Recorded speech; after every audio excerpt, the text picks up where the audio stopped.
to order. I'll accept a motion. I make a motion that we start the meeting. Approve the agenda. Approve the agenda. Sorry. All those in favor? You have to have a second. I'll second it. Okay. I'll have a motion. To start the meeting? No, to consider the minutes. You have to vote on the agenda, ma'am. Did we? Oh, let's vote on the agenda. All those in favor? Aye. Aye. Now, I accept a motion to consider the minutes. I make a motion that we accept the minutes. I'll second it. All those in favor? Aye. Public comment. Who wants to start? Whoa. Everyone jump up. Thank the committee for allowing us to present our concerns, give us the right to do that, and I would strongly urge that you listen to us and deny this proposal. First of all, this committee recommends approval for this petition based on two justifications. The first one is the development would provide affordable housing for many families who currently cannot obtain a home loan due to banking restrictions and lending difficulties. Another justification is that development would improve the visual value of the subdivision. I believe downgrading zone requirements to make it affordable actually means weaker zone stipulations, lesser construction requirements that would negatively impact the visual value of the existing homes and the surrounding properties. The proposal reaches out beyond the subdivision boundaries. Not only does it affect the homes within the boundary division, but it also has an impact on the neighboring homes on the south side and the far west end of Jefferson Avenue, all the way to the west. I believe downgrading the zone level would greatly damage the integrity of all these properties' value. Previously, I have asked this committee, the city council, and the city attorney what is actually the ultimate authority on subdivision, construction, modifications, developments. And it's always been that the covenant of that subdivision is the ultimate authority. With that in mind, this zoning committee doesn't have the responsibility to consider covenant requirements and stipulations.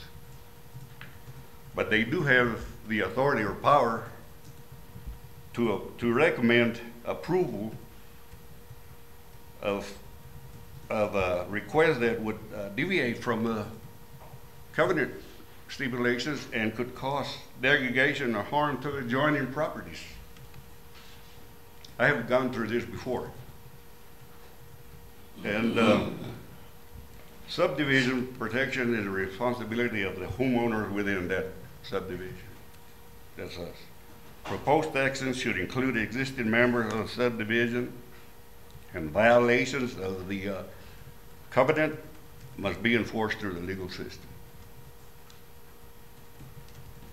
When I purchased my property, I was given a copy of that covenant. And I was told to be sure and read all the requirements and stipulations of the covenant, and my home would have to meet those requirements, which I did because I believed in that covenant. And I believe that the existing, null addition covenant as written is totally valid and enforceable. I believe that this covenant is very clear in how subdivision actions should be administered. I believe that the covenant is the ultimate authority of the land use and all subdivision. I bought into this subdivision knowing full well that my investment would be well protected. Recommendations also mention parts of the subdivision already exist in property B zone. This parcel will initially identified in the covenant as may be changed to B zone. The actual change was approved in 1977. However, this approval has no history. I've been looking to see if they had any minutes, any proceedings. It never went through the city council process. And I believe this approval should be further looked into. I invested into the subdivision December 1975. If this action never took place in 1977, I was never notified, contacted, or any otherwise known that this was happening. And knowing the people that lived there during that time, this action would have never went through. The existing homeowners in the Knoll subdivision have a high level of respect and trust for each other. There is very little we would not do to protect and help each other. I know full well that if we had been given the opportunity to discuss this proposal amongst us, we would have reached a favorable solution that would have benefited the developer and the homeowners. I stand with my covenant and insist that this is the final authority, and I'm willing to proceed through the legal system if need be to protect my rights and my property. I believe the zoning committee violated our right as homeowners and should withdraw this recommendation.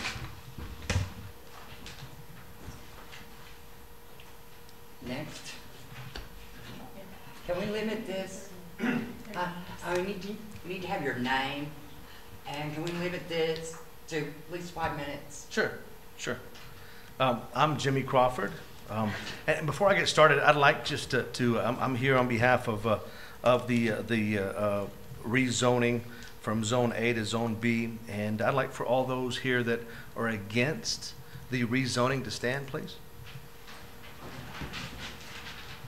Okay, I just want you as commissioners to see, thank you, to see the level of support that is here against this motion. When you, as a homeowner, purchased your house, you did so in part because of the neighborhood. That's the reason why you chose the house that you live in. When I purchased my house at 1801 Madison 20 years ago, I did so largely in part because of the complexity of the neighborhood. It was a quiet neighborhood. That was the primary reason why I purchased a home in the Knoll addition. I liked the makeup of the neighborhood.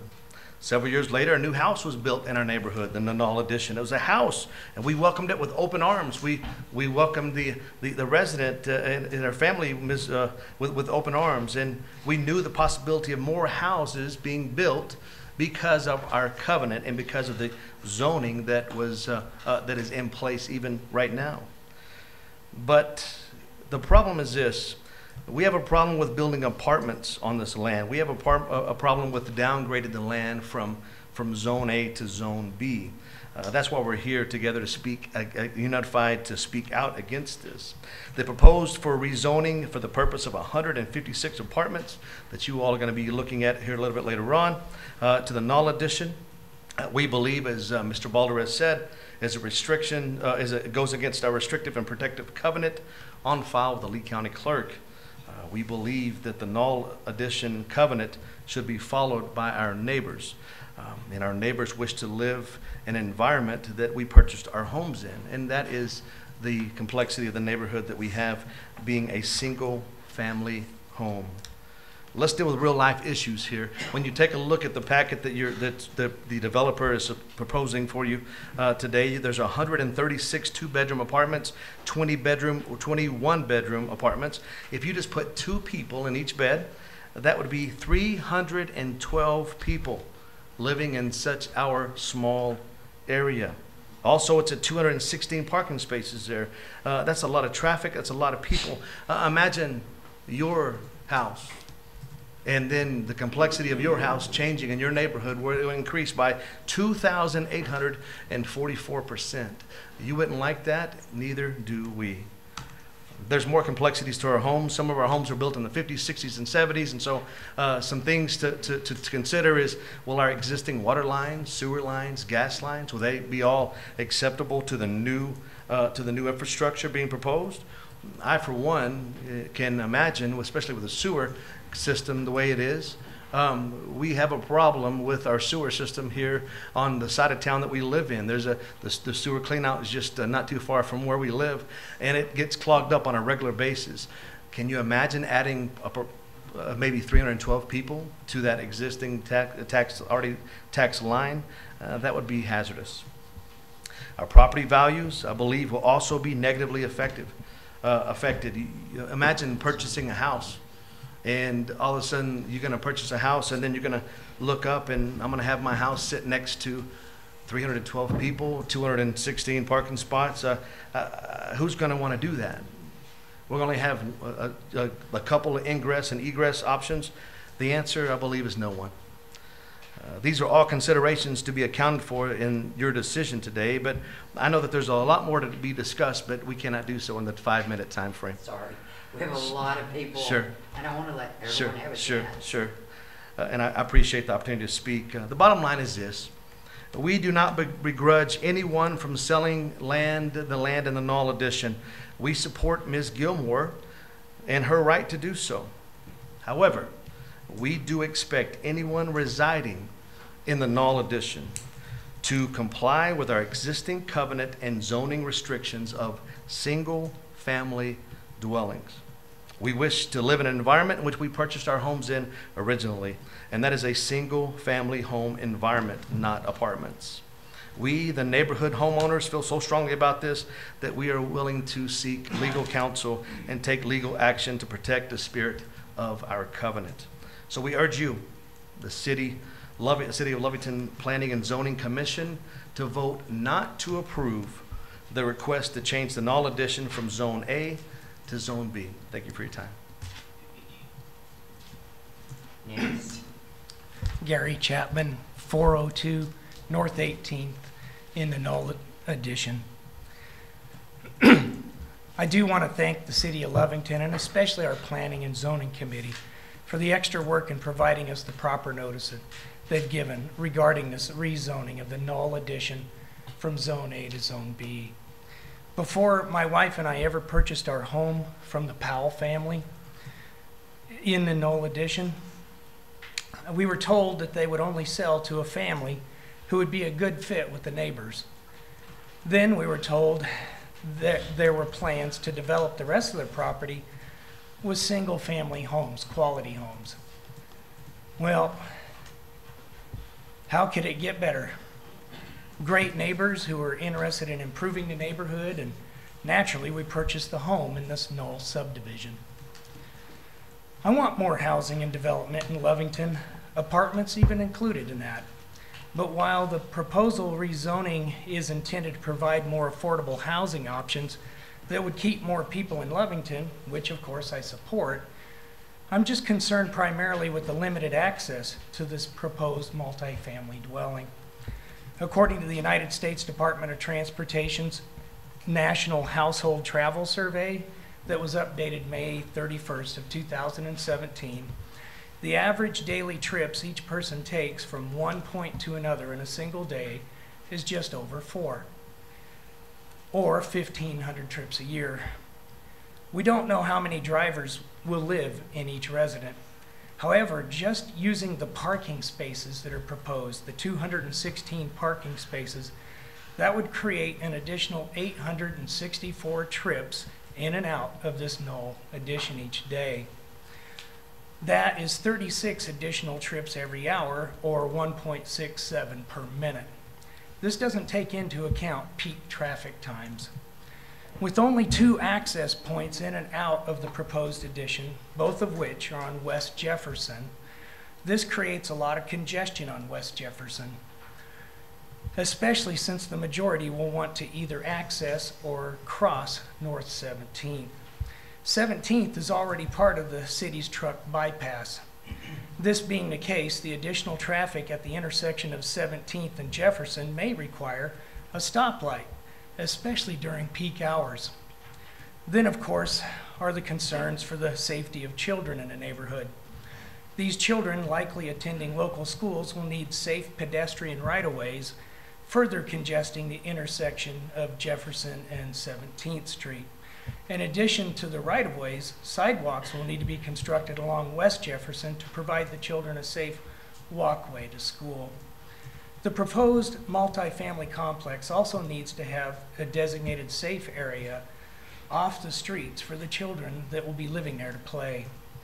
So therefore, I'm asking the Planning and Zoning Board to vote not to approve the zone change for the Knoll addition to be, not to approve it to go from Zone A to Zone B.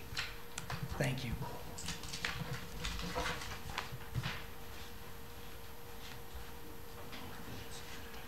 Good afternoon. I'm Larry Ridenauer. I reside at 1915 West Jefferson, which is just off to the side of the Knoll addition, for which I'm about to speak. My wife, Melanie, and I grew up in Lovington. This is where we lived all of our lives except for our college years. We purchased our home in 1983, and we chose this lot for a number of reasons. We like being on the edge of the town in the larger lots, the elbow room. We liked that it was quiet and somewhat secluded, as Crystal mentioned in her proposal here. We do like that. That's one of the big selling points. We did our due diligence before buying and knew that the land in question today had been subdivided and had restricted covenants as to what it could be used for, single family dwellings. And as well, it had to meet certain specs, no less than 1,000 square feet, and costing at least $9,500 in 1959. So the planners of this development obviously had some kind of a house in mind. I don't know what. I Googled it. $9,500 is $81,000 now. That doesn't do a whole lot towards housing today either, but you know, I don't know that I could do any better looking 60 years into the future and trying to decide that. Anyway, so with houses on three sides of us, and this land specified to have single-family dwellings by the covenants that are in place, we felt confident in our purchase, knowing that knowing by law what could be built. Something you cannot necessarily be assured of if you move further out in the county. This Planning and Zoning Commission exists in part to protect the city from that very thing that I was trying to do when I was investigating my purchase and trying to control what can be built in my neighborhood. This land, the Knoll addition, was purchased by Mrs. Gilmore and her husband, knowing the restrictive and protective covenants that are in place, and they are the rule of the law. All of us here today in opposition to this proposal have invested our life earnings knowing these covenants exist. I know the city and the EDC are encouraging this, saying Lovington needs this type of affordable housing. You say affordable housing, I'm afraid I hear something else. I cannot idly stand by and allow something to be changed that will decrease the value and desirability of my property. Furthermore, the traffic, noise, and the number of people in this small area does not make for a quiet family neighborhood like we have now. Another fear I have of this change to Zone B, if it does occur, and the apartments were not to fully materialize, let's face it, there's a bust for every boom in the oil field. There would be open land that could possibly be there and could possibly be open for trailer houses. What assurances can you give me that this will not happen with this purchaser or the guy that buys it from him? No one in opposition to this has any ill will for Mrs. Gilmore. We hope she can sell following the rules and laws already in place for single-family homes. We can't accept that, as we knew it was possible when we purchased our properties. Voting not to approve this does not dash the city's hope for this type of housing. There's land currently on the market in the same type of location as this that could be developed and has no covenants that would be broken or laws abused. Should this proposal for the Knoll addition persist, my neighbors and I will join together to use all legal avenues available to us to enforce the restrictive covenants. Thank you for your time and your consideration. I encourage you not to vote to approve this. I'm gonna allow one more, and then we're gonna run out of time. So I'm just gonna allow one more. Who wants to do this? Okay. My name is Kenneth Overcast, and I'd like to address the null access points from Jefferson Avenue. I live directly across the street on the south side of the subdivision, and when I purchased my home, I was aware that the property subdivision was located across the street for the single-family housing, and I approved of the future housing going on across the street, but I don't approve for a apartment complex. If the zone is changed to a multifamily dwelling, then the traffic from the Knoll addition could cause the safety and general welfare of the people that live in the area. If approved, there will be an additional 300+ people that will be living in the apartment complex. I've learned that there will be no planned improvements in the Lee County Road where the access points for the division will be located. The 156-unit apartment complex will be in the city limits, but the 2 access points out of the 3 will be from the county road off of Jefferson. The road is a paved road, 21 feet wide, and no shoulder or painted division in the center. I walk my dogs daily along the Jefferson Avenue, and I must watch the traffic from 17th Street out west because there's enough room for only 2 cars to pass going each way. If there's a pedestrian on the side of the street, then either one of the 2 cars have to stop, or I have to get up into the bar ditch to allow them to cars to cross. This was very popular with many people in the city who enjoy walking along Jefferson Avenue and going into the country, walking their dogs, their families bicycling with their kids and everything. And even the school's cross-country track team that run along West Jefferson, going out, doing a big circle, coming back. My observations of Jefferson Avenue, which is also part of the city limits boundary, is deteriorating due to neglect. Examples are Jefferson Avenue from 13th to 17th Street are in disrepair with potholes. Also, 17th Street, which was recently repaved from D to Jefferson, the street sign for the Jefferson and 17th is still laying out in the field and never been put back up, and that's been since this summer. Also, when they repaved the Jefferson out in the county, they stopped at 20th Street on the west side because they said that if they go further, they'll be in the city limits. So it's like nobody has taken the maintenance serious for that portion of the road. If this committee approves the zoning change, then the traffic in the 2-block area from 17th Street west to the main access points on Jefferson Avenue will go up about 300%. This will be more than 3.5 cars per minute coming and going from the Knoll addition during the day, in addition to the normal traffic that goes along the Jefferson coming into town. If the deterioration of the road persists like the past, then the road will not take long before it's impassable. My concern would be the extra number of families and children that would be living in the Knoll addition apartment complex if the zoning changes were approved. During the summer, kids want to go to their friends or to the Lovington Wellness Center. There's no safe way for them to walk or ride their bikes safely along the Knoll addition to a street that has sidewalks. The Knoll addition is already Zone A, single-family dwelling, and I know Lovington needs housing, but putting more housing in that area that cannot be safely accommodated by someone walking to buy their groceries or the children going to a place to play would be irresponsible without first improving the infrastructure of the roads in that area. I urge the Planning and Zoning Committee not to approve the change to Zone B multifamily dwelling division for the Knoll addition.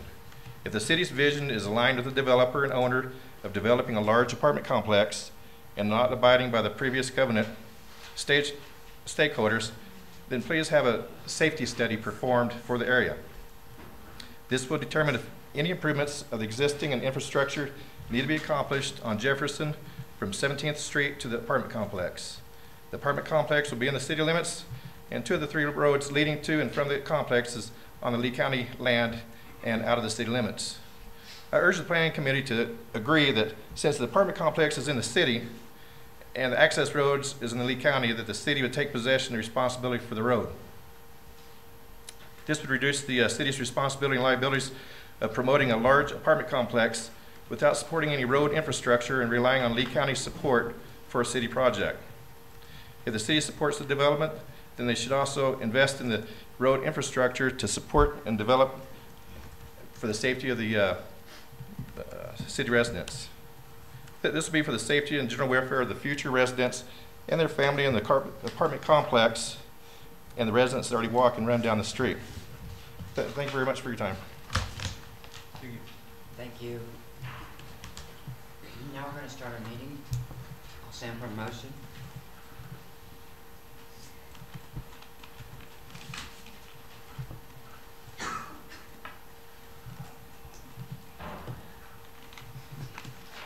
First action item. Make a motion that we consider resolution 2019-001 PZ, non-conforming structure at 618 West Avenue H. Need a second? I'll second it. Crystal? We have it was a carport. Figured we could do non-conforming structure for this. As you can see on here, the carport is over the setbacks, and it is also actually encroached on city easement.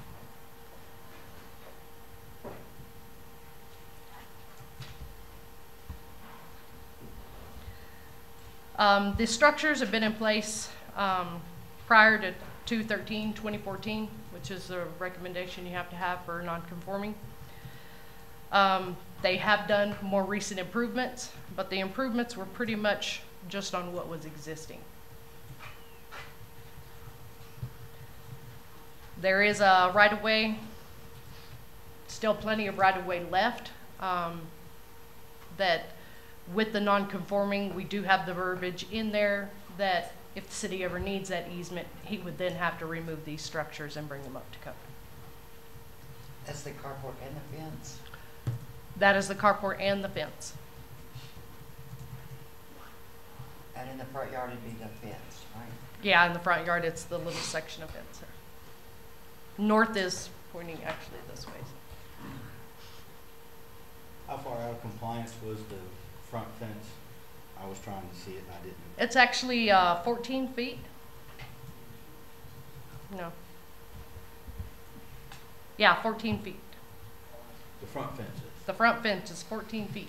That's how wide that right-of-way is there. That right-of-way goes clear back to, his carport is actually 5 foot off the property line in the front. It's just not on the side. So the property line is 5 foot in front of that carport, which is the So fences. basically the back of the cab of the truck would be the property line if we wanted a visual reference. Yeah.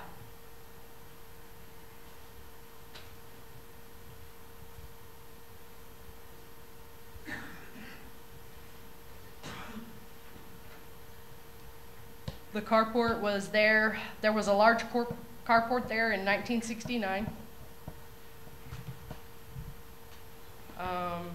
That's The in- carport is 675 square feet, which is in compliance.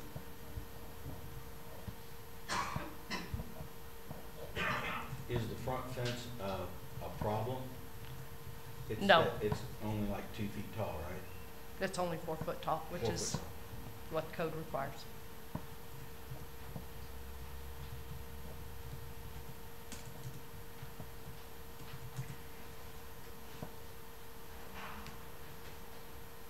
Do we have any recent pictures of? That is a brand new any picture. Street view pictures? That That is is took with the brand new. drone. That was just taken last week. Oh, okay. We don't have anything taken from the street? There is in the packet. Oh, okay. Keep going down. I've got the sketch right here. The owner did provide in his documents some street side.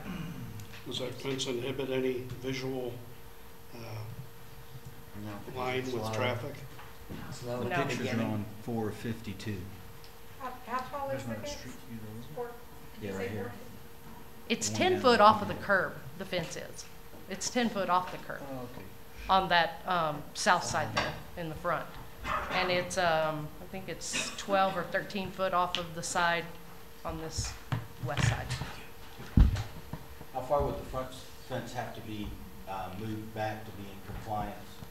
14 feet. 14 feet, where would that be? That would be like right up almost on that front porch, wouldn't it? Yes. or underneath the awning of the? No, no, it would be 5 foot away from the carport. Because the carport is set 5 foot off of that property line Oh, out it front. is? Yes. Okay. Yes. The carport's only issue is the sideline on the bottom here, which is the west side.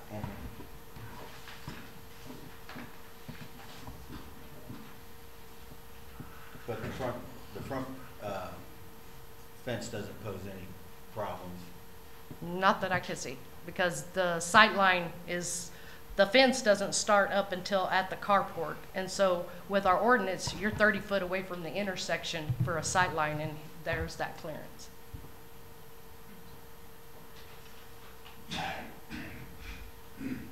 I didn't have any negative feedback from the phone calls I received on this property when I sent out the letters. It looks really Structures, good. the structures are in very good shape. They're built very well. And what was your recommendation? To approve it. I'll make the recommendation to approve the structure according to, where's that at? Gotta find the right words.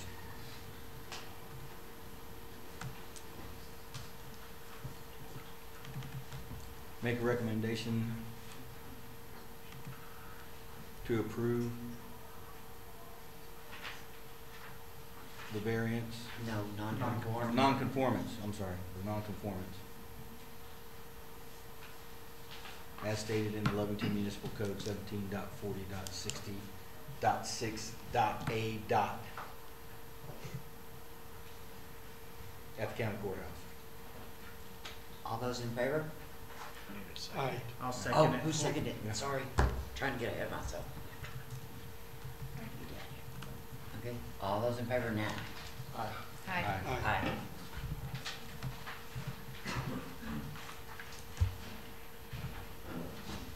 Okay, I'll make a motion to visit the resolution 2019-002 PZ non-conforming structure at 830 West Polk. Do we have a second? I'll second.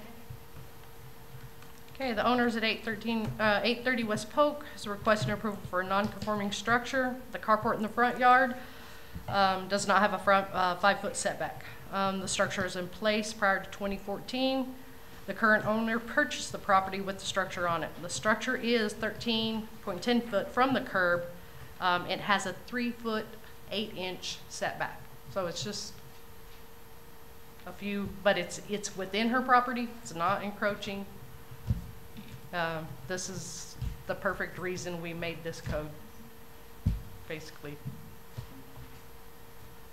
It's for situations like this. She bought it like that. So it's over, just, It's been there since the home was built in 1960. Oh, I didn't have the date on the carport. It was built before 2014, I know that much. And the carport's anchored down, correct? Huh? It's anchored down. Yes, yes it is. In concrete.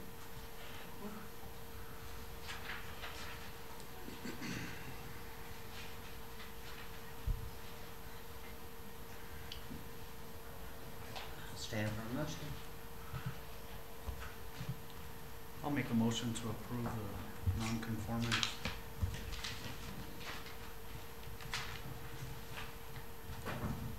Structure at 830 West Polk.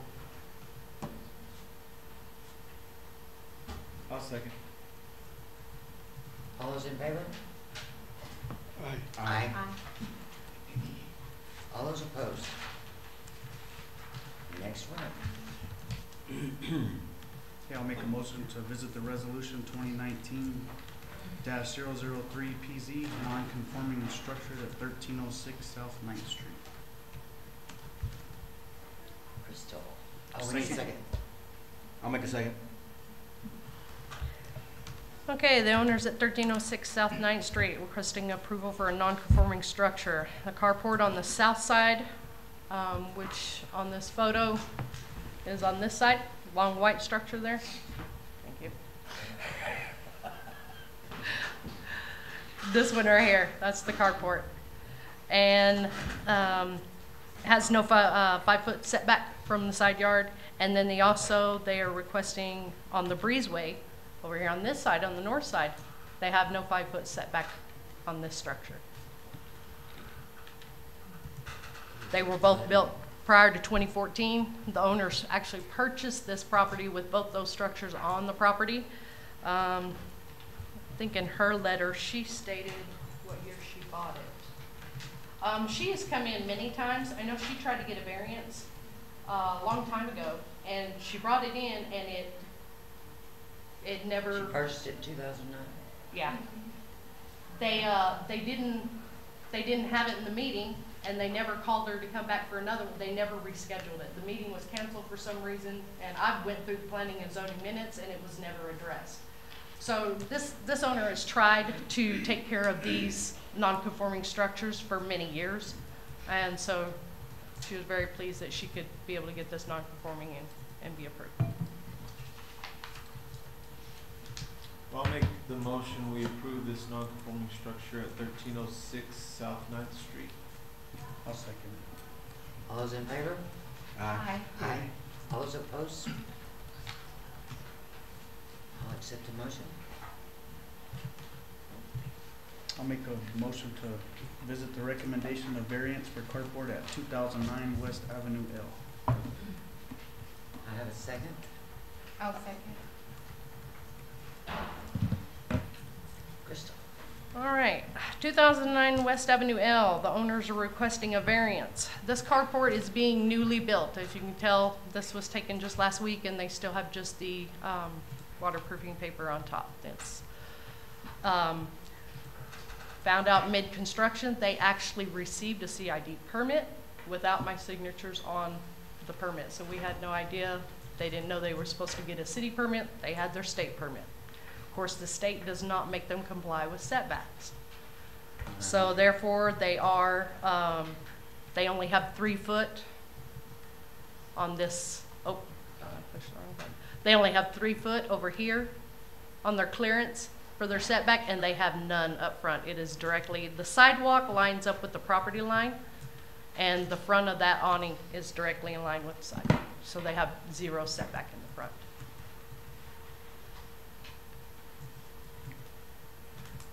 What do the neighbors think about the runoff of that structure onto their property? I've gotten no complaints from the neighbors. And they do have the 3 foot still on the side. And this existing right here has all been concrete prior even to the carport. So do you know who's, is that their vehicle there, or is that the neighbor's vehicle? That's the neighbor's vehicle right here.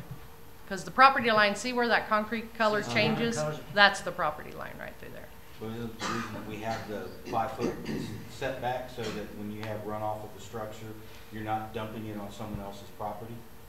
I do believe that was one of the reasons for that. And it's to keep things from being overcrowded.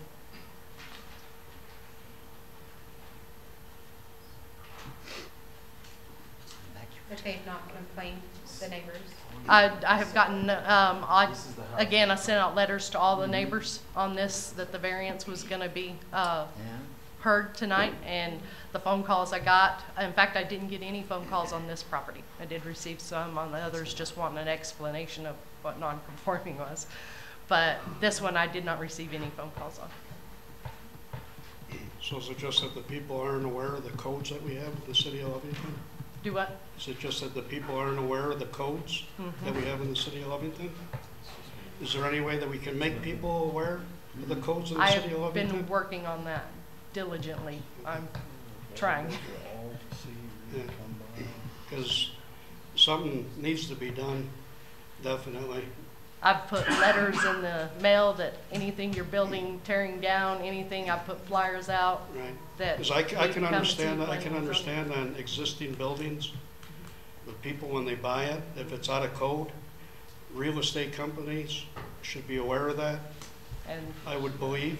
we don't have a lot of help with the real Right. estate companies helping with that. As far as a new building, it should be that no new buildings, if it's not up to code, it should be taken down, it should be removed.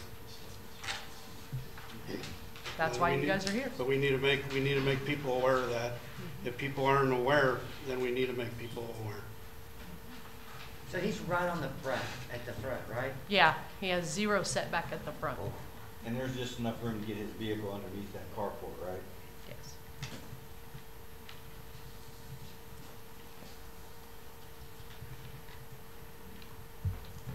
I do believe the owners are here, if you have any questions for them. Would the owner like to come up and speak? Yes. My neighbor is also here as well. Across the street from me. Oh, hi. My name is Luis Padilla, and I purchased that home in 2003, 2004, and I've been trying to, make it look pretty and work on it, but like I said, like she said, I requested a permit because I didn't know how it was, So I heard from somebody, you gotta ask for a permit in Santa Fe, so I filled the paperwork out, I sent it in, and they approved it, but I never knew that the zoning and planning, this is the first I heard of it, and I'm amazed about everything that happens because, being here 19 years, not knowing, is kind of tough. And so that's why I'm asking, just to forgive me. I didn't know, honestly. If I would have known, I would have complied 100%. That's my home, and I want to stay there. So I'm just trying to make it look pretty. And I'm trying to do everything by the law. I don't break the law. I do everything the way I know it's supposed to be done. But like you said, not being aware is difficult, And I got my permit in, I believe, August, and the zoning got me in December. So, I don't know. And, well, much. I'm sorry, you applied for the permit before you started? Oh, yeah. Oh, yeah. Yeah. And they told me because there's an inspector that went by the house when I dug my holes for my piers, for my base. And he told me that I needed to pour the driveway and all that. If not, that would have been. So I had to rip off the old driveway, 15 yards worth of concrete, and then I poured the new one, which is 20 yards. And I poured it twice because the first time we didn't do it right. The concrete set, and it was so I had to tear it down again and redid it because it was. So that's quite a bit of work that I've done so far, and just try to save a nickel here and spend $1 there. Right. But I'm starting, so. And since then, you've been, the inspector's gone back by there? Yes, I haven't called him because I don't know what's gonna happen, He told me that to go ahead and, once I got everything, all the bays and when I started everything, he told me that it was good, that I can go on and build up. So that's what I did. And then when they got me, I already had everything built up. So, she told me that it was because I had all the plywood and everything, and I told her, and it's gonna get ruined if the weather hits me. So she told me, go ahead and get it covered up. That way you don't lose your building, all the wood and all that stuff. So that's why I did that, and I'm just waiting, There's a mess, as you can tell, in the back of my house. And it's been like that for a couple of months. So, you brought your neighbors? Yeah, she's my neighbor. Okay. And I don't think there's nothing wrong, with Just give us your name, please, and the address we're using. Margie Garcia. I live at 206 West Avenue L, in Lovington. And which side is that? Beg your pardon? Which side do you live on? I live across the street. And I don't think there's anything wrong with it. I approved, the carport being there. Okay. Because they invested so much money into it, and then Right. they said that some part needs to be torn down, so I don't think that's right. Okay. All right, thank you, guys. Okay, thank you. They do have the signature on their variance support from the gentleman that lives at 207 West Avenue. That's what I was He just signed gonna ask. off on their. Is that the yes. one on this side? That is here? the one on that side, yes. Where the pickup's parked. Okay. On this drawing right here.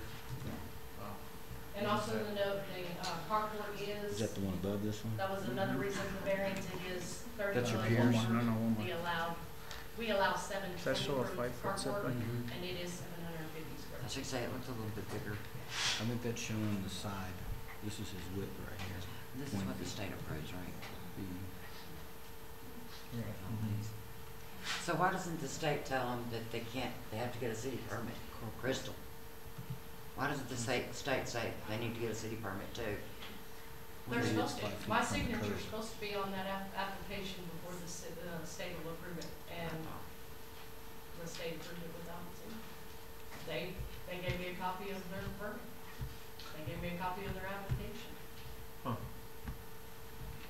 Well, I think he went about it the right way. Yeah, he really did. Just missed a step. Right. And he's already had to waste 15 yards of concrete.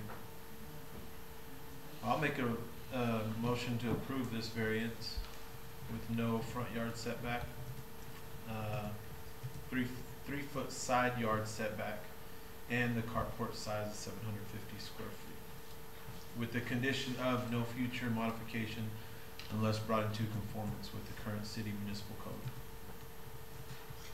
I second that. All those in favor? Oh, yes, James. If you would entertain maybe amending your motion that in the event that we have to do any work such as reconstruct sidewalks, bring them into compliance with ADA, Okay. or do any utility work, that if the structure is damaged or has to be removed, it will be done at the owner's own expense. So we have utilities running. We shouldn't, I don't know off the top of my head, but in the event in the future, Okay. because if it is 3 foot away, if we have to put in an existing sidewalk, Which is the whole there is purpose of still, Well, the front is 0, so yeah. so there is that chance that it could be, but Right. So what they're saying is if the city ever needs to go in and But do redo sidewalks. sidewalks, there's a chance you might have to come in compliance then, and that would be at your own expense. You know, maybe Sometimes there's utilities that run underneath the sidewalks. We don't know for sure if there are on your street, but if there's ever any need for utility work and we can't access because of your carport, it would have to be brought into conformance. Yeah, like you said, and if they need a sidewalk, I'll do my own. I mean, you know. Okay, well, I'll amend my motion. to include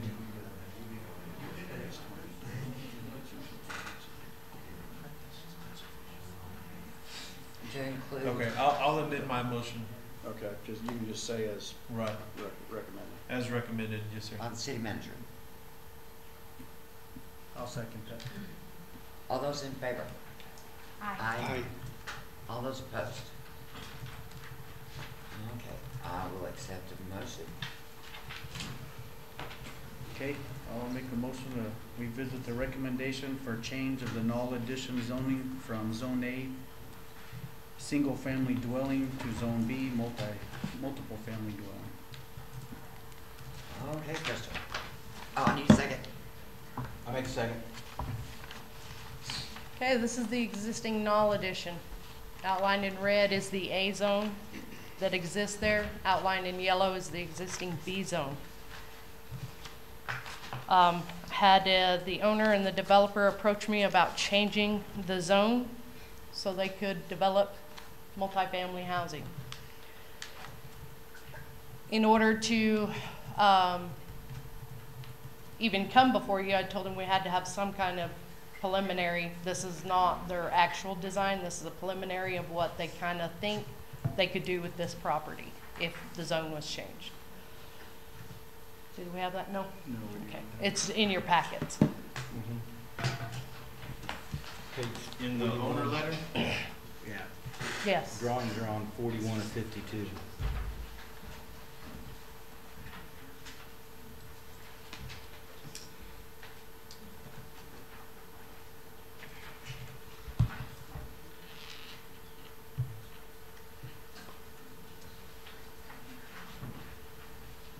And if you have any questions, the developer is here and the owner is here. Well, if the yellow and the red lines.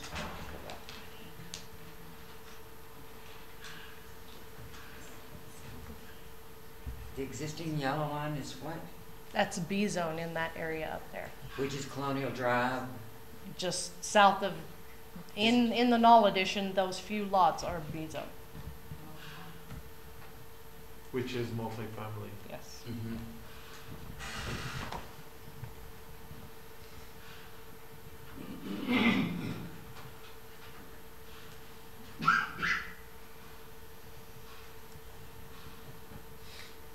Looking at this, I approached it as the need for multifamily housing within the city, and that there is an existing B zone in the area and in part of that subdivision. So that's why I told them to bring it before you and see where you went with it. Why was it previously that B zone, was that what was referenced in the discussion earlier by the people that they said in 1977? That there's been part of it that had been approved for? Yeah, ever since I've been here. That's what you were talking about, what Yeah. that's talking about, okay. Ever since I've been here, that was mapped as the B zone. Right. So, You yeah, were- I don't know when were you here it in changed. 1977? Nope, I was not. I wasn't either. Okay, so,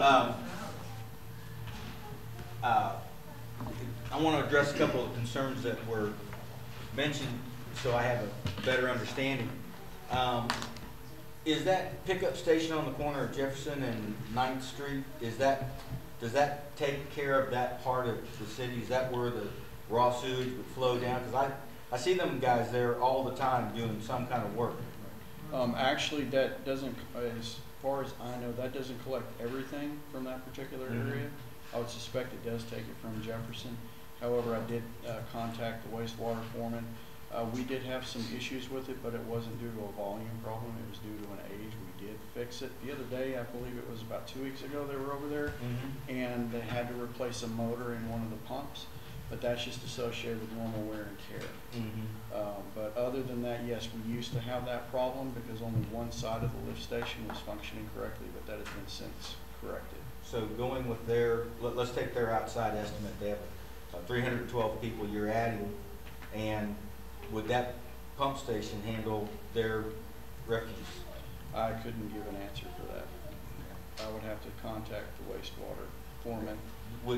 Do we have an existing sewer system that would be able to accommodate that volume of usage? Yes. And as for streets, I do know whoever's putting that in has to put in the streets and the infrastructure. So it wouldn't be, there would be new streets placed for whoever builds it, they have to put in the new streets. So it's not the city putting in a street or the county putting in a street. Man, we're addressing not the streets in the Mall Edition, we're addressing the existing Jefferson Street that is half county, half city. That aren't fixed now, so. That has nothing to do with the zone. It does if there's traffic running on them. It doesn't have anything to do with the zone. Because we could argue about streets all over town for that. That has nothing to do with the zone. A zone consists of what we're gonna let build there. If it's gonna be A, B. Well, there is an outlet to Jefferson in these Exactly. plans. So I understand what you guys are saying. This one. Right here. There's an outlet to Jefferson Street. Well, can I ask another question? That what they were talking about on Jefferson, which when reading about this and I saw where it was the egresses were, and having driven on Madison, as soon as you pull out, you have to make a left turn. You know, when you go left turn to go to the stop sign at 17th and Jefferson, you know, that's a pretty tight turn. If you have any volume of traffic, that seemed like that wasn't a good placement or a good choice of egress for that development. You know, so I was curious about that, and then they're talking about that length of road. Is that going to stay the same, or is there going to be improvement to support the infrastructure of the volume of traffic? Which Do we have section are you talking? Okay, Are the you section talking about? from let's go from 17th and following Jefferson out to Colonial, out that direction going west. Right. Yeah, as it was discussed, yes, that was, it's a discussion, as far as the city is concerned, that section is county maintenance responsibility. There is a little bit of ambiguity because of some changes in state law. And really it goes back to annexation. Right now, I want to say it was back in 1978, they said that whenever you annex in territory, you assume the entire right-of-way or the roadway. So for instance, when the property to the east of 17th Street between Jefferson and Avenue D, when that section was annexed into the city didn't assume responsibility for half of the roadway. We assumed responsibility for the entire roadway because it didn't abut the city limits. So now, as far as those planned improvements there, that is something that I think that the city could, look at. Go to the western edge of the city limit sign. That would simply take an agreement between the city and the county, or the county may want to go ahead and finish out the road maintenance on that. As far as the Jefferson, the roadway to the east of the intersection of Jefferson and 17th, yes, it's full of potholes. It's in bad shape. We have the money. Well, technically we don't have the money to fix that. That roadway is actually being fixed through a federal grant, and these issues started before the federal shutdown. It's just with all of the federal reviews that they have with it, that project should have actually been done in March, completed in March. But what they did, let me finish, please. That project, we've had the funding. We actually, our schedule was to have all of that construction done, reconstruction on that roadway done by March. But with the federal reviews and the scrutiny that the feds are placing on the state who administers the grant, it has been delayed. We're anticipating that we should be getting approval to go out to bid, hopefully by the end of the month. I know we sent our completed bid packet up for the federal and state review at the beginning of last week as requested, and they kicked it back, saying that we stopped our review because essentially they found one typo. So yeah, it's a very, if you think dealing with the city's a very bureaucratic process, we're easy. But to answer those questions, yes, improvements are planned as far as what the area city responsibility is. I'm gonna add one more question of my own. For the runoff for drainage of water, storm sewers or storm water and things like that, most of this is paved. Where's that water going? With new construction here in town, we've been requiring businesses to put in some type of retention pond to hold that. Was that just because this is a mock-up that was not included, or is that planned for in that as well, because there is quite a bit of asphalt or concrete? Correct. Water retention would be required. This on is the not pond. a full site plan. That's why I said this is just a mock-up of what they were kind of looking at doing. This is not their full plan. This is not, because a plan like this would have to come and be approved, and they would have to have stormwater drainage. They'd have to show where they're going to have their retention. They would have. I was just curious if that was considered. Like I said, I don't know, so I asked. Okay, I have a question for the attorney. Can they change this from A to B with their covenants? Nope. So then what's the purpose of this? Pardon me? If we can't change it because of their covenants? I've got those covenants right here, okay? The covenant number, paragraph 13, provides that nothing but a single private dwelling or residence designed for the occupancy of one family shall be erected on any lot in this subdivision, or shall said premises be used for any purpose other than residential purposes. That's what the covenant says. There is no provision in the covenants for changing. Okay? There are laws about the character having been changed previously. Could apply. I can't answer that question. Okay? But the covenants don't provide for changing from single to multiple. James? The city does not enforce those restrictive covenants. That is an agreement between property owners and a homeowners association. Yeah, these are So- private covenants, they're. Private covenants, not, However, These are not city ordinances. right, that does not prohibit them from making that request to the city to change the zoning. because the one that's doing it's the largest owner of the land. Pardon me? Because they're the largest.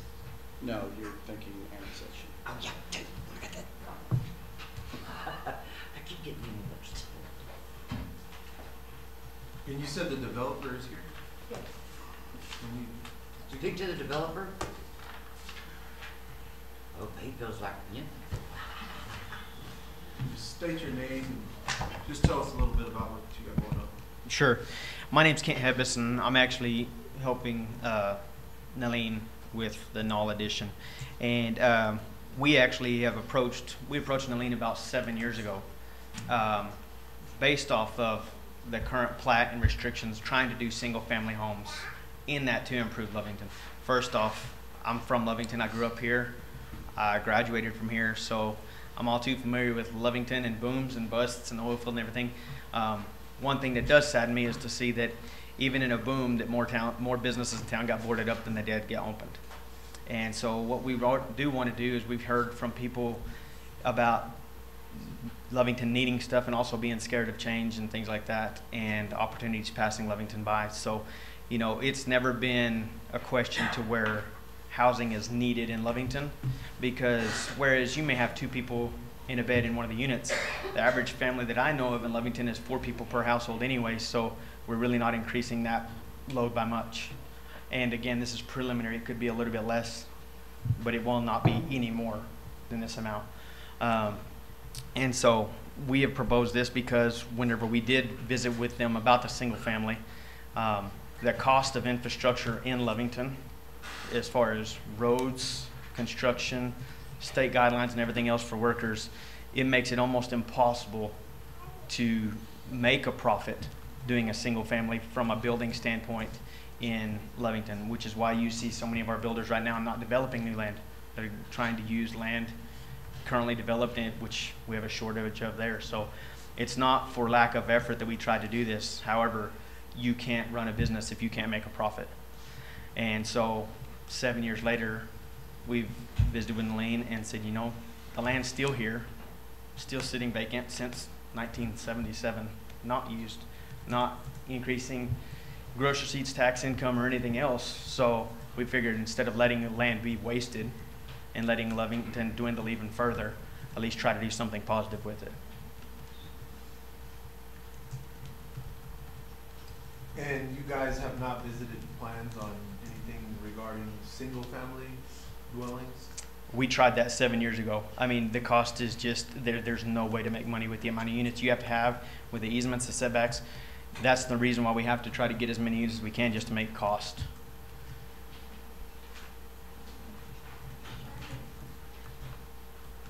And that was even trying to recruit builders from Texas, which, you know, after looking at numbers, it's just, there's nothing there. I mean, I wish he was here, but you can talk to Boyd. The reason he's mentioned the same thing at the last economic development meeting.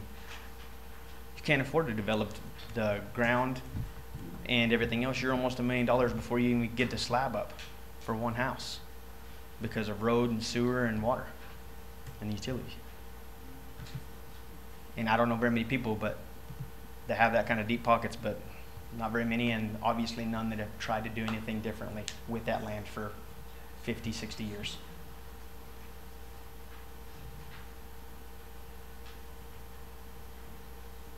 Anyone else have any questions? Scott, do you have any questions? No, I don't. Dave? No. Brenda? Brian? No. Thank you, Ken. Thank you. Does anyone else want to speak? James? Crystal? You have anything more? And just so you guys know, this what we decide here is not final. No, it goes before the commission. Luis, I'll tell you, it's still gonna go to commission. Everything that, it goes through us and it goes to the commission. They have the final say. So just so everyone is clear. Except for the non-conforming. Except for the non-conforming, The correct. non-conforming ones are. Yeah, the variances and this item will go through commission. I'll stand for motion.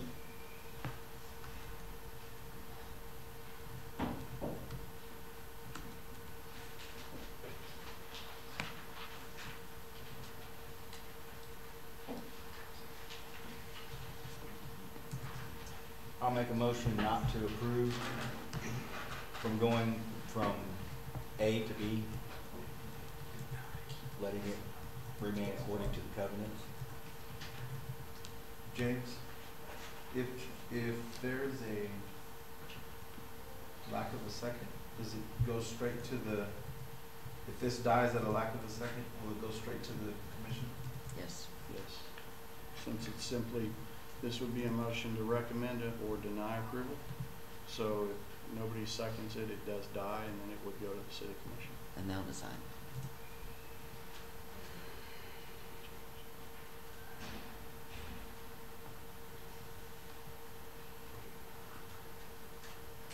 I'll make a second.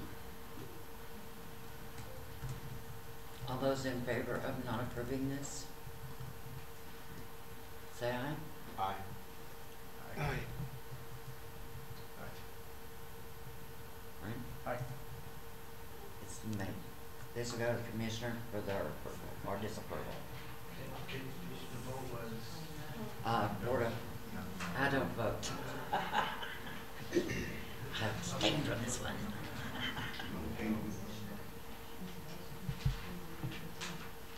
So when they go to the commissioner, then what? The city. The city commissioner will say yes or no. Okay, and how long is that before?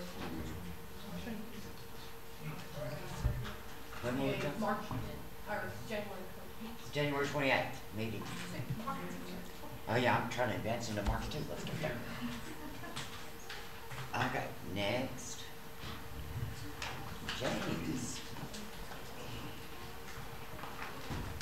Members of the commission, so what we have, if you recall back in December, we discussed our, instead of the nuisance building ordinance, potential of creating a fifth zone to preserve our downtown and retail areas, which essentially are going to be Avenue D as well as Main Street. So if you have, I distributed paper copies of this. In reviewing it, preparing for the presentation, of course, this is listed just as a discussion draft. You won't be taking any action today.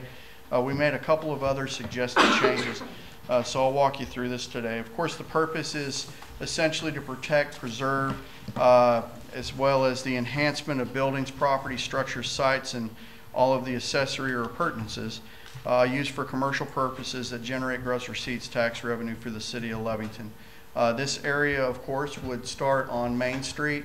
It would begin at Avenue R and actually end on the north side of town, right at where Love Street intersects with Main Street, and then on Avenue D from Commercial all the way down to 17th Street.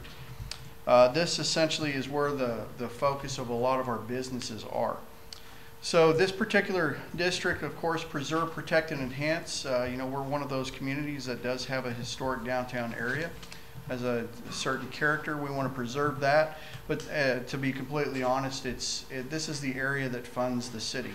You know, contrary to a lot of beliefs, yes, the city does benefit from the activity in the oil and gas industry. However, the way that we get it, it's an indirect benefit, and that's through gross receipts taxes. The city doesn't receive any proceeds from the actual price of oil or gas.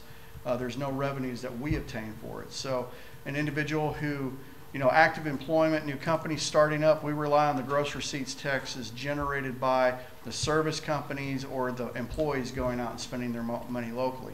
And we want to prevent mixed use in those particular areas, as well as inhibiting economic growth from establishment of additional businesses. We also want to take care of any urban blight, vacant structures, nuisance buildings, things that also make the community not so attractive to our tourists and visitors. So what an urban nuisance essentially is, if you look under 17.34030 and definitions, and this is available online. If you saw earlier, we went to lovington.org under the meeting agendas and packets. A version of this is available within that packet. But it defines what an urban nuisance is: structure, property, building, site, or incidental appurtenance which is not properly maintained. It's kind of wide, a very broad definition. However, I know last night we were asked during the public comment period at our commission meeting, and a perfect example of something that's not well maintained would be the corner of Main and Avenue D. The old Jim's Fina and Exxon, the awnings there, they're falling apart. And I was asked the question, well, as well as the gas tank project that they put in and the fact that it's vacant. There is nothing in our current code that says that it's not wrong. The fact that you have peeling paint on your windows, or you're using multiple versions of metal and wood to cover up windows. There is nothing in our code that says that that's wrong. Now, from, I guess, a civic-minded, yeah, there's nothing that makes that right. However, the city can't enforce how we feel. We can only enforce what's actually in the code. So also, if you look at this furthermore in the urban nuisance definition, it's anything that will lend to deterioration of the structure, vandalism, infestation of vermin, a roof that's collapsed and allowing rainwater to come in, exposed or broken windows, or anything that affects public health and safety. That was what an urban nuisance would be classified if this ordinance were to proceed. As far as permitted uses, we have a couple of these. This is under 17.34040. You can actually use these for any municipal or government-owned parks, playgrounds, offices, buildings, or facilities. Churches, multiple dwellings. And what we mean by multiple dwellings would be if somebody wanted to come in and put in, retrofit one of our older buildings downtown for apartments, not just single-family dwellings. It would, perfect building would be right down in the downtown area. Multiple people have mentioned, hey, that old Lee County State Bank building, wouldn't that be great for loft apartments? This would allow that type of infill infrastructure development and housing development. In addition, now as far as I put asterisks by that 300 square feet per family and multifamily, that's actually one of the minimum sizes. We would really need to look at that. That's kind of small. But that's actually in our code that was adopted back in 1972. Professional offices, hospitals and clinics, hotels or motels, and any retail business or facilities that will generate gross receipts tax within the city of Lovington. So that way we can continue to fund operations. Now there's prohibited uses. Any of the prohibited uses listed in zones A, B, and C. Also, once again, on our website for the public who are in attendance today, our codes and ordinances are actually listed on our website through a quick link. Our RV and mobile home parks on Main Street or Avenue D. Those do not generate any type of revenue that the city can utilize for infrastructure improvement, as well as, in my own personal opinion, and as a resident of Lovington, I would not want to drive into town and see a big RV park right there on Main Street. That is not my idea of a good community, but that is my own personal opinion. So also any single family dwellings, mobile homes, trucking or transport companies, truck parking lots, or buildings that are repurposed for storage only. Now, one of the things that we did include in this, which wasn't in your online version, but as far as tractor trailer rigs, freight trailers, buses, hazardous cargo vehicles, or vehicles with a gross vehicle weight of over 15,000 pounds. That terminology right there should sound familiar, because we prohibit the parking of those types of vehicles in our residential areas, zone A and B. In this particular area, this would address large vehicle parking, or somebody buying up some vacant property and parking trucks. That's going on in our downtown areas as we speak. Which I will address that in a few minutes, but we did make some exceptions for this. Of course, we do have some businesses downtown that do require the use of a delivery vehicle. That would be allowed as long as they are delivering goods or services provided from that business, from that site. They're not going out and hauling it in and moving somewhere else. I mean, if they're manufacturing, I don't know, iron bathtubs or something right there, they could actually deliver those from that. Or even, for instance, appliance stores, you know, or even general welding supply. That would be an allowable use. Also, customer vehicles being stored at the side of a mechanic shop or a garage, those would be allowed, but not permanent storage. And then parking for loading and unloading purposes. So we also have in here, sorry, I had that slide up. So moving further along, we do have some parking regulations. Any new commercial construction, of course, this would comply in our current Zone C. You're required for every 800 square feet of building space, you have to provide one parking spot. However, if two establishments get together, they can join and share a parking lot as long as it's within 300 feet of the property. We also have height and setbacks, height requirements and setbacks. Right now in our current code, it's actually a maximum of 3 stories or 35 feet. We're saying 5 stories. There's, of course, it's more expensive to go build up, but why limit it at that particular point? And then, of course, setback requirements. Those setback requirements would be the same in Zone C. So really the only time that you would have a setback is if it was some type of a dwelling for those purposes. Of course, our maintenance requirements, this is taking from the urban nuisance ordinance that we were discussing, the same maintenance requirements to take care of those buildings safe and attractive. Have to make sure that the exterior deterioration is very limited. Graffiti free. If there's any type of landscaping, it must be maintained. There's window and door requirements that we have previously talked about, that it's okay for some temporary repairs, but it must be fixed permanently. Roofs have to be maintained.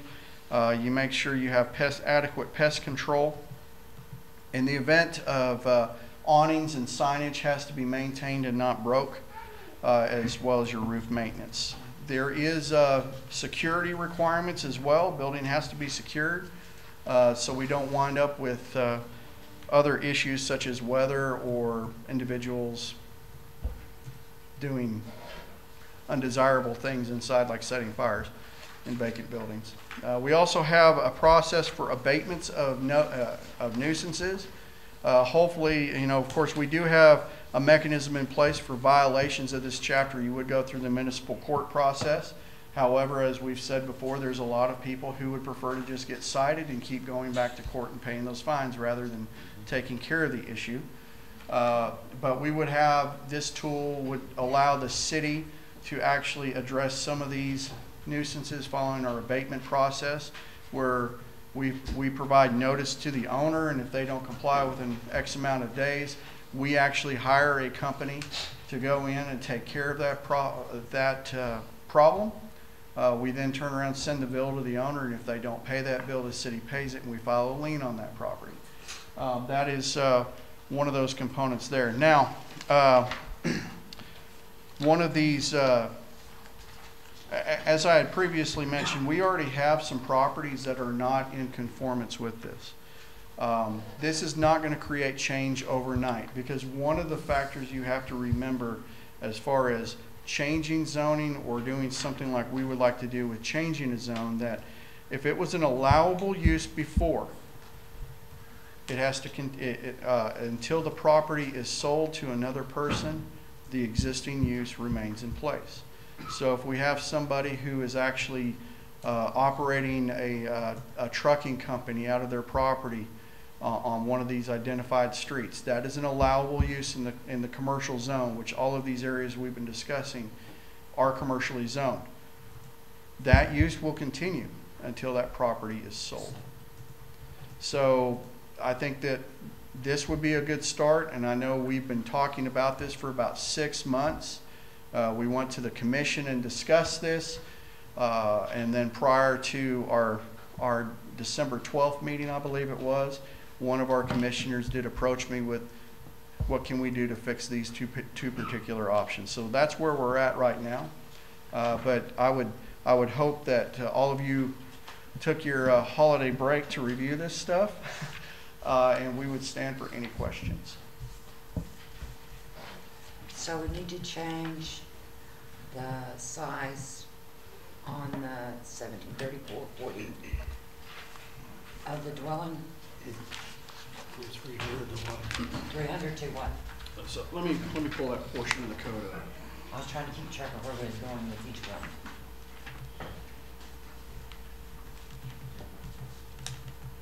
Um, It's under permitted use. Number D. Yeah, it's on page 3. Yeah. Page numbers, it's actually. Page 3 on our little pictures. Okay, so in our municipal code, the size, yes, sir. So the size of this, Your B is 300 square feet per family. Thank y'all for coming. Thank you.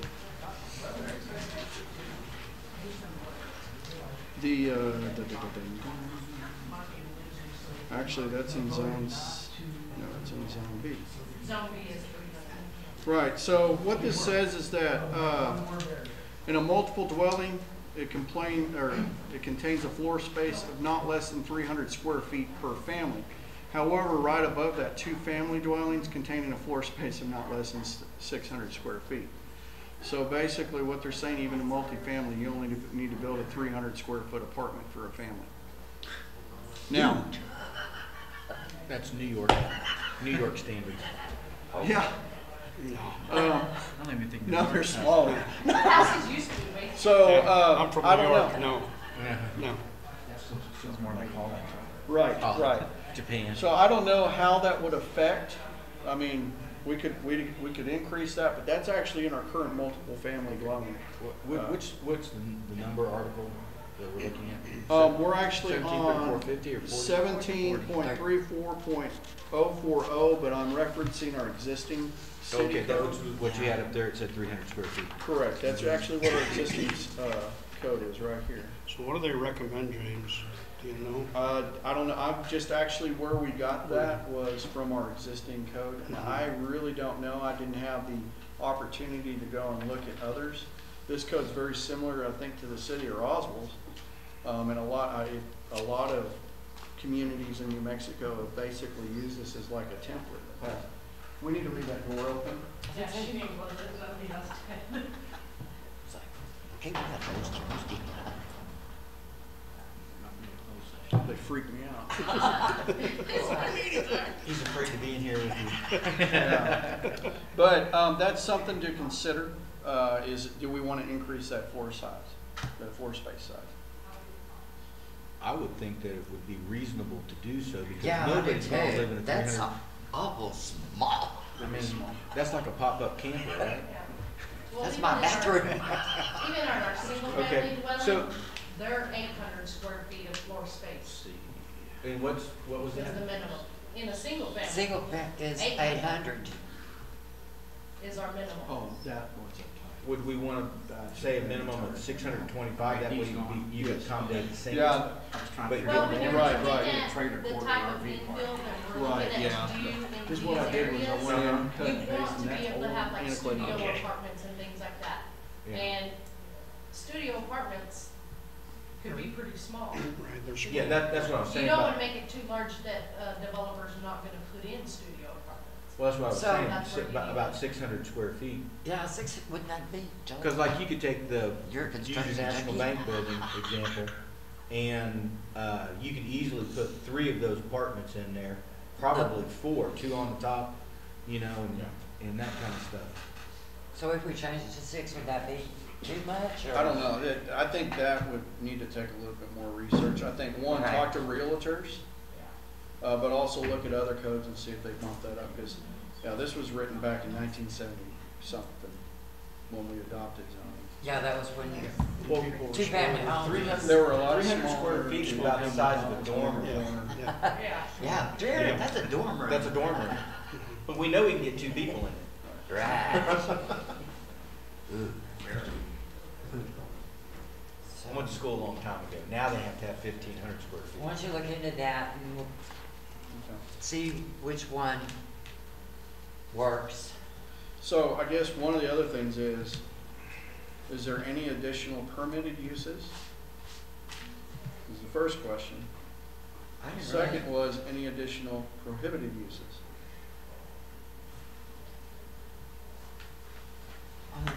prohibited uses, I had one, brain damage. Massage parlors prohibited? Oh, please. You know, That's I mean, retail. if you're That's looking for that retail, kind of man. thing, you know, Yeah, you definitely got don't want that in the retail. community. You gotta keep that in there.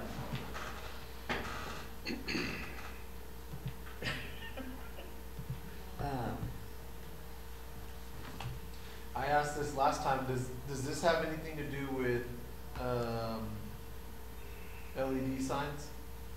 No, sir. No? Okay. No, sir.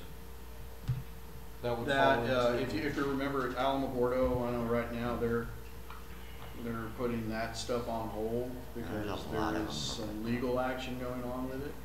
Like Cause they don't how own that the shakes out. airspace. It's cheaper to find out how another community Right. maybe So you made wanna see- changes instead of us learning trial by fire. Right. Sorry. So, you mean like you can't, what they're going through now is they can't stipulate how bright a sign can be? No, it was just talking Is that about what the that- billboards. And I know there are, if it's along a state highway, there are certain lighting requirements. And we did have an issue right over here off of. Yeah, Brown the and one Dean. by, And we did contact the state and they, as well as the property owner. They did dull it sign down owners, some. And they did reduce it down because even the state employee said, yeah, they can get out and measure it with a light meter or anything, but they did agree that's way too bright and they did comply with it. So. So it wouldn't be, but we're not on signage right now. Correct. So, okay, so as far as prohibited uses, I mean, honestly, the two main factors that were brought to my attention was there's a prime example of what I thought was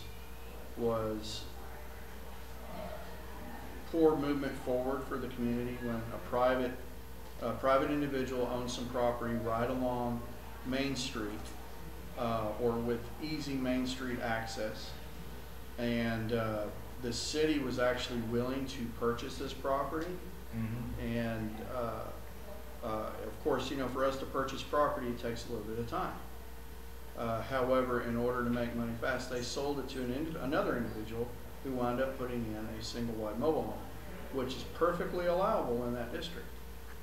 From an economic development standpoint, that's a very poor decision.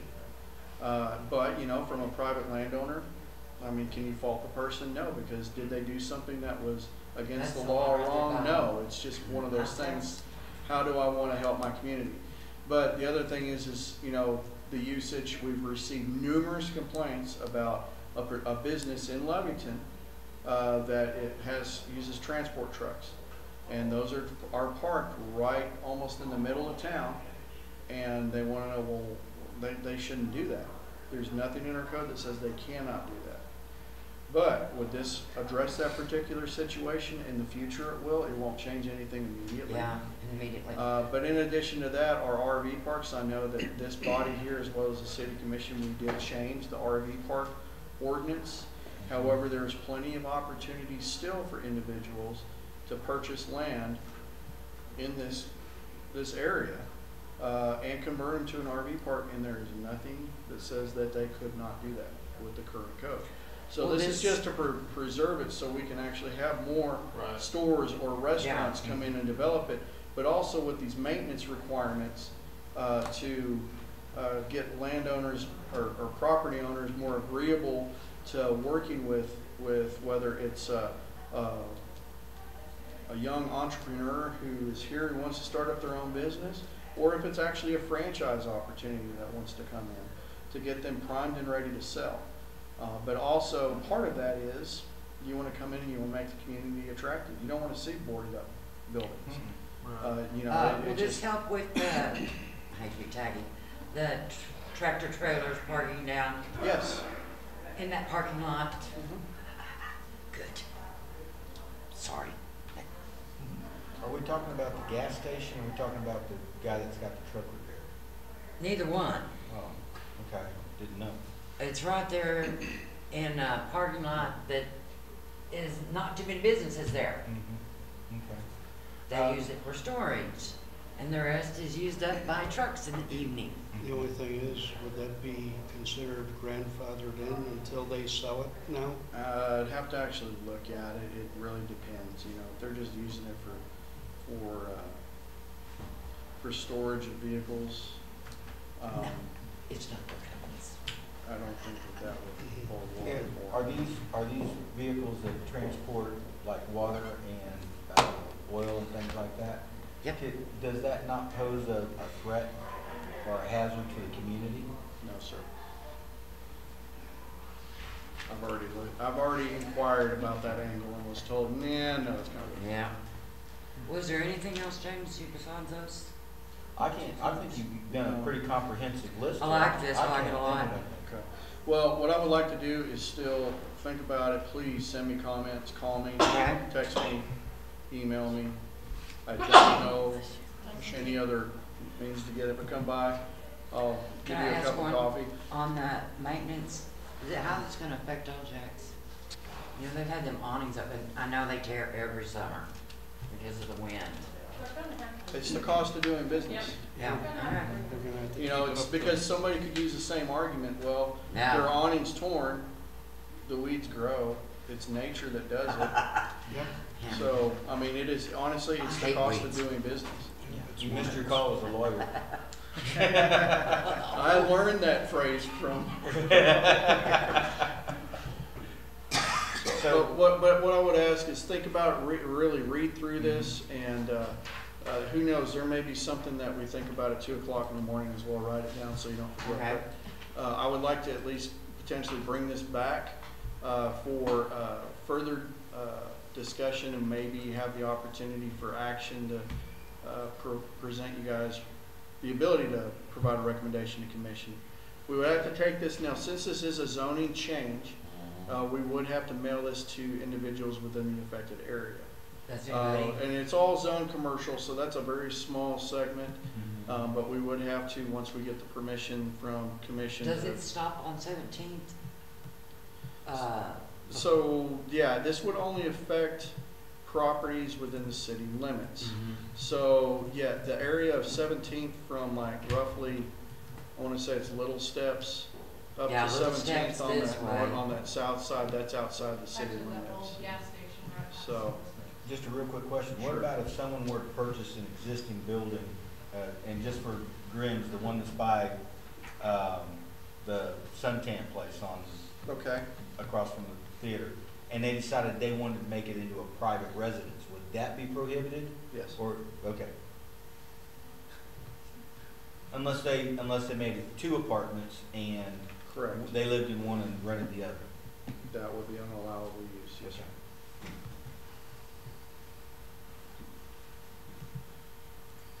Okay, any more business? Crystal? Anybody else? I'll stand for a motion. Make a motion to adjourn? Do we need a second? And we're out of here.